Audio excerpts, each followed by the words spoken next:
mi draga i smeci, baš kao da je draga dušo za tebe.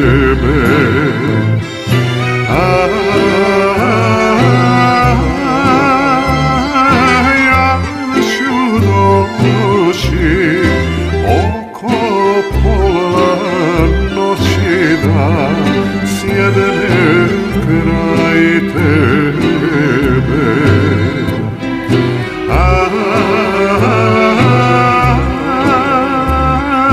Ja ću doći